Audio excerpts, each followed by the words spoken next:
ఇంట్లో కూర్చుని ఇంగ్లీష్ నేర్చుకోవాలనుకుంటున్నారా? అయితే వెంటనే మా స్పోకెన్ ఇంగ్లీష్ క్లాసెస్‌కి కాల్ చేయండి. నమస్తే రమగారు. నమస్తే జయ. రమగారు, మనుషులు పలు రకాలు కదా! చాలా కొత్త కొత్త వ్యక్తుల్ని, కొత్త మనస్తత్వాల్ని అందరూ ఎక్స్‌పీరియన్స్ చేస్తారేమో బహుశా. వెరీ డిఫరెంట్‌గా ఉంటారండి. తమకు నచ్చినంత వరకు ఓకే.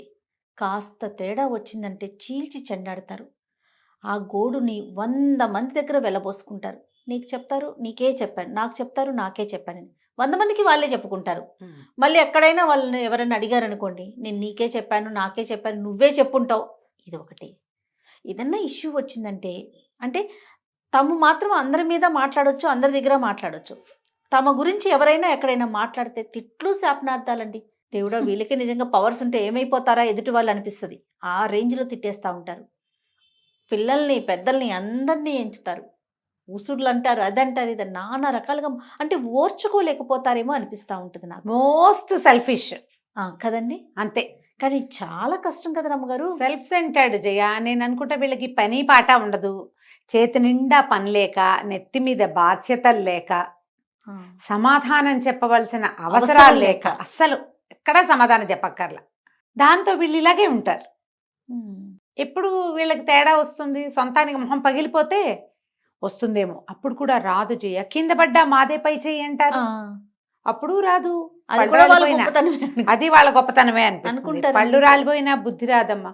ఏంటంటే ఇది వ్యక్తులలో తేడాలు జయ. ఇవన్నీ ఇప్పుడు మనమే ఏదో చేసాం చిన్నది అంటే, ఇప్పుడు మన ఇద్దరం మాట్లాడుకున్నాం అనుకో, ఏదన్నా ఒక విపరీతమైన మ్యాటర్ నేను ఇంకొకరికి షేర్ చేసేదాన్ని, అది బయటికి వెళ్ళిపోయింది.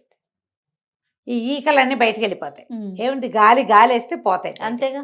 ఎప్పుడైనా అది మళ్ళీ ఎదురు తిరిగి మన దగ్గరకు వచ్చినప్పుడు, మనం మళ్ళీ దాన్ని ఫేస్ చేయాల్సి వచ్చినప్పుడు మనకి జనరల్గా బుద్ధి రావాలి లెక్క ప్రకారం. ఇది చేయకూడదు, ఇది తప్పు, ఇది తప్పు మానరు. అయినా సరే 4 రోజులు ఊరుకుంటారు, బాబాయ్ నాకెందుకు వచ్చింది, పైకి అంటుంటారు నాకెందుకు వచ్చింది, ఏం చెప్పినా నెత్తి మీదకి వస్తుంది అని మానేస్తారు. మళ్ళీ ఒక నెల 2 నెలలు అయ్యేసరికి పాత పడిపోతుంది. వీళ్ళు ఒరిజినల్ అది బయటకు వచ్చేస్తుంది. ఒక్కొక్కసారి వీళ్ళే రోడ్డు మీద పడిపోవాల్సి వస్తుంది. వీళ్ళు రోడ్డు మీద పడిపోగానే ఏమనిపిస్తుంది, నేను ఎంతో మంచిదాన్ని, నేను అమావాస్య నాడు అట్టే టైం పున్నన్నాడు పప్పేసాను, ఇంత బాగా చూశాను, ఎంతో బాగా ఉన్నాను, వీళ్ళు నాకు ద్రోహం చేశారనిపిస్తుంది. నువ్వు నోటితో చేసిన ద్రోహాలు అవన్నీ ఎలాగో ఉంటాయి. వ్యక్తులు వాళ్ళల్లో వాళ్ళకి మార్పు తెచ్చుకోవాలి జయ. ఇదేమి సుఖానికి రాదు, అస్సలు సంతోషానికి రాదు, పరువు తక్కువ, బయటపడిపోతాం. చివరికి ఇది మన క్యారెక్టర్ అని రాయబడుతుంది. మీరు ఇంతేనంటారు, అంతేగా. ఆవిడ అంతేనని చెప్తారు, పోనీ ఆయన అంతేనంటారు, వాడు అంతేరా, వాడు అలాంటి వాడే. ఇక ఇప్పుడు నువ్వు అంతే, నువ్వు నిజానికి అలాంటిది కాదు, నీకు చాలా మంచి లక్షణాలు బోల్డ్ ఉంటాయి నీ దగ్గర. నువ్వు చాలా తెలివై ఉండొచ్చు, నువ్వు చాలా పనిమంతతనం ఉండొచ్చు, మంచి అద్భుతమైన వ్యాపారపు దృక్పథాలు ఉండొచ్చు, నీకు మంచి బిజినెస్ చేసి ఉండొచ్చు, నువ్వు హెల్ప్ఫుల్గా ఉండొచ్చు, ధర్మమైన ప్రవర్తన కూడా నీకు ఉండొచ్చు. కానీ నోరు వదిలేసే గుణంతో అవన్నీ పోయి ఈ మచ్చ పెద్దదైపోతుంది. క్యారెక్టర్లో ఇబ్బందులు ఇవి చిన్నప్పటి నుంచి అలవాటు అవుతాయి జయ. పిల్లలు గాసిపింగ్ చేస్తుంటే ఒప్పుకోకండి. వాళ్ళ సంగతులు వీళ్ళ సంగతులు చెప్తారు ఇంట్లో, వాళ్ళ మమ్మీట, వాళ్ళ డాడీట, వాళ్ళట వీళ్ళట, అలాంటివి ఒప్పుకోవద్దు. ఏదైనా సందర్భం వచ్చినప్పుడు చెప్పాలి. ఇప్పుడు నువ్వు వాళ్ళ గురించి ఎలా చెప్తున్నావో నీ గురించి కూడా వాళ్ళు అట్లాగే చెప్పుకుంటారు. అలాగే వస్తుంది కదా. చెప్పకూడదు, మనం మాట్లాడుకోకూడదు, పిల్లల్ని చెప్పనివ్వకూడదు, మంచిది కాదు ఇది గాసిపింగ్. ఇప్పుడు నీకు ఏ ఏజ్కి అర్థమవుతుంది? 8th 9th క్లాసులకు వచ్చేసరికి పిల్లలకి నో గాసిపింగ్ అనేది మనం చెప్పచ్చు. గాసిప్స్ అర్థమవుతాయి వాళ్ళకి, అర్థమవుతుంది ఆ పదం, స్కూళ్ళల్లో తెలుసుకుంటారు. అవును. దీనివల్ల ప్రాబ్లమ్స్ వస్తాయి. మనం ఎవరింటికైనా వెళ్ళామనుకో, లేదా మన పిల్లలే ఎవరింటికైనా వెళ్ళారు, ఊరు వెళ్తాము, ఎక్కడికైనా వెళ్తాము, అక్కడ ఎవరిదైనా ఏవైనా ఆడ్ బిహేవియర్స్ చూస్తాం మనం, వాళ్ళు అంతే అని ఊరుకోవాలి, అక్కడ అలా అని ఊరుకోవాలి. దాన్ని తెచ్చి ఇక్కడ చెప్పకూడదు. పిల్లలు ఏం చేస్తారంటే సరిగ్గా పెట్టలేదని, సరిగ్గా పని చేయించారని, వాళ్ళ ఇంట్లో అదేదో బాగులేదని అలాంటివి ఇళ్లలో చెప్తారు తెచ్చి. మా పిల్లాడు వచ్చినప్పుడు నువ్వు బాగా చేయలేదని తల్లులు ఎప్పుడు అడుగుతారండి. అక్కడ ఏదో జరుగుంటుంది. వీళ్ళు పెసరపప్పు తినరు, వాళ్ళ ఇంట్లో రోజు పెసరపప్పే వండారు, తెల్లేక చచ్చాను అంటుంది పిల్ల. ఎవరింటికైనా వెళ్ళినప్పుడు సర్దుకోవాలి నాన్న. అసలు చెప్పడాన్నే ఎంకరేజ్ చేయకూడదు. చెప్పడానికి మళ్ళీ encourage తిప్పి చేయకూడదు. అడుగుతారు రమ్మగారు. అడుగుతారు. అది తిప్పి ఎంత పెయిన్ఫుల్లో కదండి. అవును. చాలా ఇబ్బంది. అదేంటి మనం మామూలుగానే ఉన్నాం కదా. ఇంకొకసారి ఏమనిపిస్తుంది అంటే వాళ్ళు వచ్చినప్పుడు వాళ్ళకి వాళ్ళ దగ్గర పెట్టుకోవాలి మనం. బాబు నీకు ఇష్టమైన నువ్వు తింటావా ఒళ్ళు దగ్గర పెట్టుకోవాలని మీకు అట్లా అనిపిస్తుందేమో. రెండోసారి అన్నం కూడా పెట్టబుద్ది కదా రమ్మగారు. మరి అంటే ఇప్పుడు తప్పనిసరి అనుకో జయ, అప్పుడు ఏం మనసులో నుంచి చేస్తాము? రాదు కదా. మనసులో నుంచి రాదు, ప్రేమలు పోతాయి. ప్రేమలు పోతాయి కదా, ప్రేమలు రిలేషన్ కంటిన్యూ ప్రేమలు పోతాయి, అభిమానం పోతుంది, ఆపేక్షగా దగ్గరికి తీసే వాళ్ళు తీయము తీరు.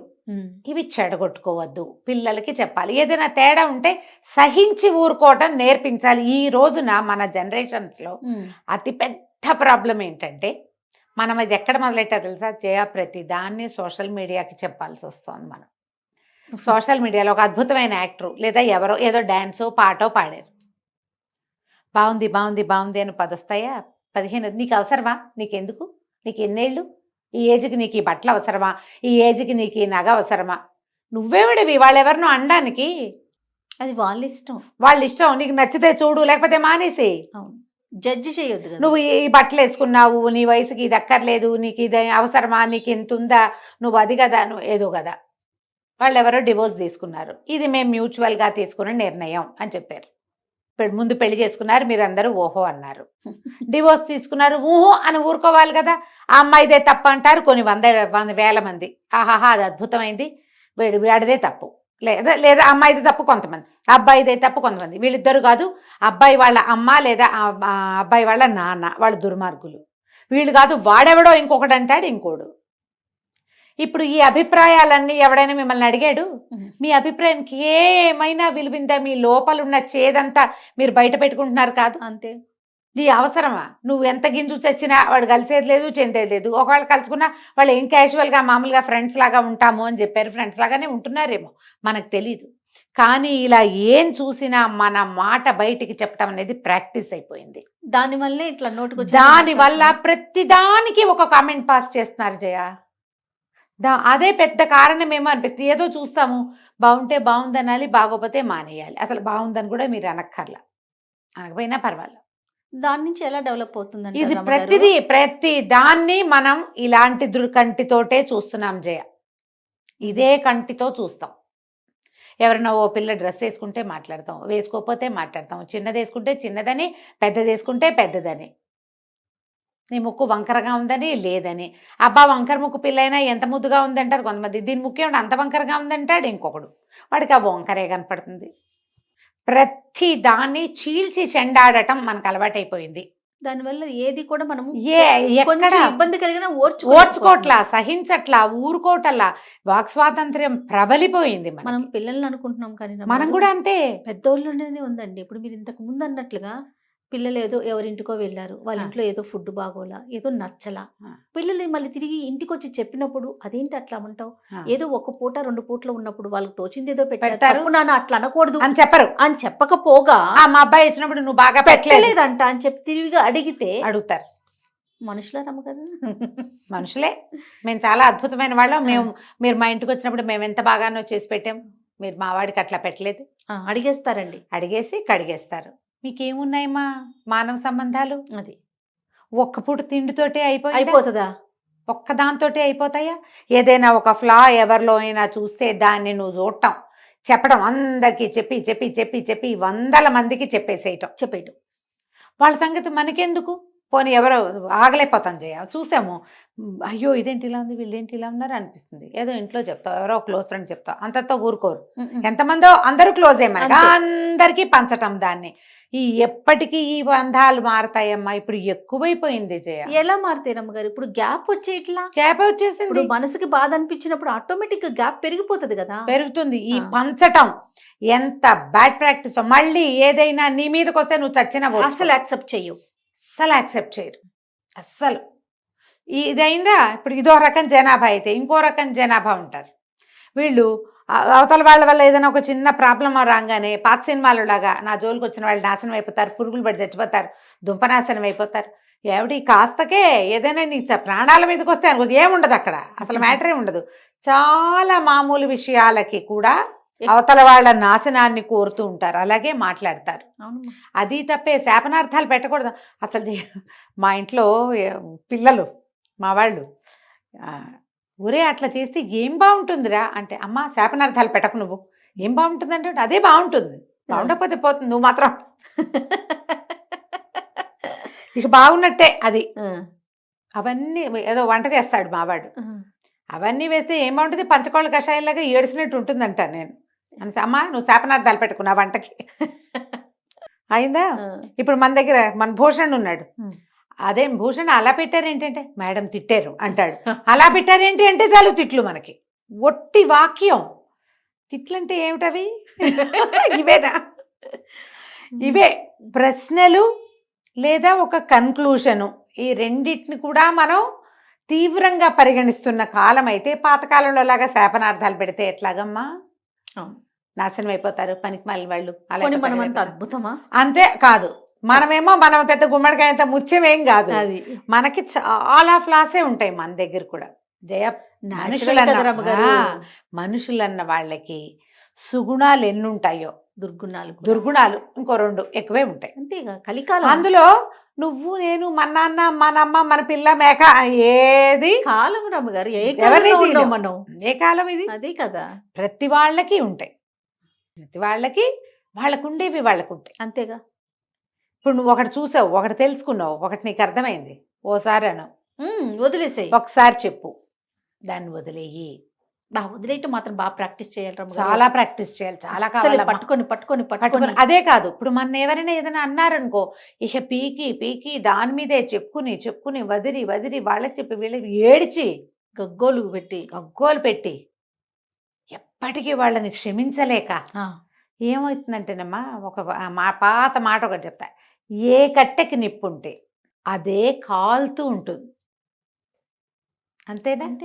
ఈ అక్కర్లేని చింతలు, వాళ్ళెవరవో వీళ్ళెవరవో, వాళ్ళు అన్నారు వీళ్ళు చేశారు, వాళ్ళు అలాగా వీళ్ళు ఇలాగా, సుఖమేది నీ బతుక్కి, సంతోషమేది అస్సలు. ఈ ధోరణి మార్చుకోండి, గాసిపింగ్ మానేయండి. మీకు అసలు ఎంత ఆరోగ్యం బాగుపడితే ఒక నెల రోజుల వ్రతంలాగా పెట్టుకుందాం. ఏమిటి మన అదేదో సినిమా ఉంది కదా, అబద్ధాలు ఆడకూడదు, ఏప్రిల్ 1 విడుదల, కావాలంటే ఆ సినిమా చూడండి. రాజేంద్ర ప్రసాద్ గారు వంశీ గారు తీశారు, అదిరిపోతుంది సినిమా, సూపర్. ప్రతి ఒక్క డైలాగు అద్భుతంగా ఉంటుంది. మీరు 1 నెల రోజుల పాటు ఎవ్వరి మీద గాసిపింగ్ చెయ్యొద్దు, మీ ఆరోగ్యం ఎంత బాగుపడుతుందో చూడండి. మీకు విటమిన్ డెఫిషియన్సీ ఉండదు, అక్షరాల నమ్మండి.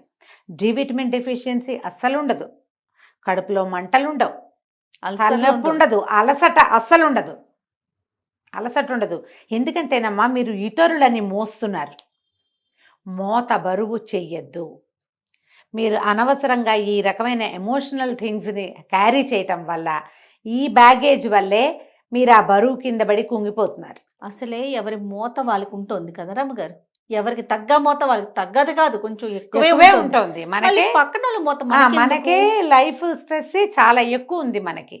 ఎందుకంటే ఎప్పుడు కూడా మన గుర్రానికి ముందు కట్టిన క్యారెట్ లాగా మన జీవితాశయం మనకి ఇంత దూరంలో ఉంటుంటుంది, ప్రతివాడికిను అందదు, కనపడుతూ ఉంటుంది కానీ అందదు. అదే పెద్ద స్ట్రెస్ కాదు మరి.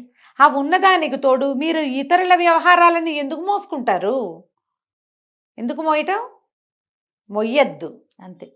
మీ సంగతి ఒకళ్ళకి చెప్పేసామని సంతోషించండి చాలు. మీ కష్టం ఉంది బోళ్ళంత కడుపులో, మీకు నచ్చలేదు, కళ్ళకి చెప్పండి, మీ ఫ్యామిలీ వరకు పరిమితం చేసుకోండి, లేదా దేవుడి దగ్గర కూర్చొని చెప్పుకోండి బాగా, దేవుడా వాళ్ళు దుర్మార్గులు, వీళ్ళు దుష్టులు, వాళ్ళు అలాగా వీళ్ళు ఇలాగా, నేనేం చేయను, ఇలాంటి చెత్త మనుషుల మధ్యలో బతకాల్సి వస్తోంది, నన్ను రక్షించు దేవుడా అని చెప్పేసుకోండి.